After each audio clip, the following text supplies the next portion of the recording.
اگر آپ کو یہ مزیدار کہانی دیکھنی ہے تو لائک اور سبسکرائب کیجیے۔ ایک بہت بڑا اور گھنا جنگل تھا جس میں ایک بڑا اور ہونہار شیر رہتا تھا۔ وہ بہت ظالم اور بھوکا تھا۔ وہ ہر وقت جنگل کے دوسرے جانوروں کو کھاتا رہتا۔ وہ دوسرے جانوروں کا شکار کرتا رہتا۔ دوسرے جانور شیر سے بہت ڈرتے تھے۔ شیر نے سب جانوروں کا جنگل میں رہنا مشکل کیا ہوا تھا۔ ایک دن سب جانور اکٹھے ہوئے اور انہوں نے اس مشکل کا حل نکالنے کا سوچا۔ انہوں نے بہت سوچا اور پھر ایک حل نکال لیا اور پھر شیر کے پاس پہنچے۔ انہوں نے شیر کو کہا کہ ہم روز ایک نسل کے ایک جانور کو تمہارے پاس پیش کر دیا کریں گے اور پھر تم اسے کھا لینا۔ تم روز ہمارا شکار نہ کیا کرو۔ شیر اس پر مان گیا۔ اب روز ایک بیچارے جانور کو شیر کے آگے پیش کیا جاتا اور شیر اسے کھا لیتا۔ دن گزرتے گئے اور اب خرگوشوں کی باری آ گئی۔ خرگوشوں نے سوچا کہ سب سے بوڑھے خرگوش کو شیر کے پاس بھیجنا چاہیے۔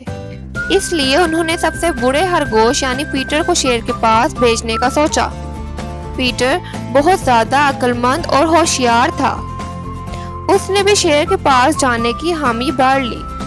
اگلے دن خرگوش بہت آہستہ آہستہ اور ٹہلتے ٹہلتے شیر کے پاس پہنچا۔ وہاں شیر بہت غصے میں تھا اور اس کا صبر ختم ہو گیا تھا۔ جب وہ شیر کے پاس پہنچا تو شیر بہت غصے میں تھا۔ اس نے پوچھا کہ تم اتنی دیر سے کیوں آئے ہو؟ تو خرگوش نے کہا کہ ہم سب خرگوش آپ کے پاس آ رہے تھے تاکہ آپ ہمیں کھا لیں، لیکن راستے میں ایک اور شیر نے ان سب کو کھا لیا اور میں بہت مشکلوں سے جان بچا کے بھاگا۔ اب دیکھیں آپ کے مقابلے میں ایک اور شیر جنگل میں آ چکا ہے۔ شیر بہت بیوقوف تھا۔ اس کو بہت غصہ آیا۔ وہ کہنے لگا کہ تم نے جہاں اس شیر کو دیکھا ہے مجھے وہاں لے جاؤ۔ اب شیر خرگوش کے پیچھے پیچھے چلنے لگا۔ خرگوش اسے جنگل میں ایک کنویں کے پاس لے گیا اور کہنے لگا کہ وہ شیر اس کنویں کے اندر بیٹھا ہوا ہے۔ جب شیر نے کنویں کے اندر دیکھا تو اسے پانی میں اپنا عکس نظر آیا۔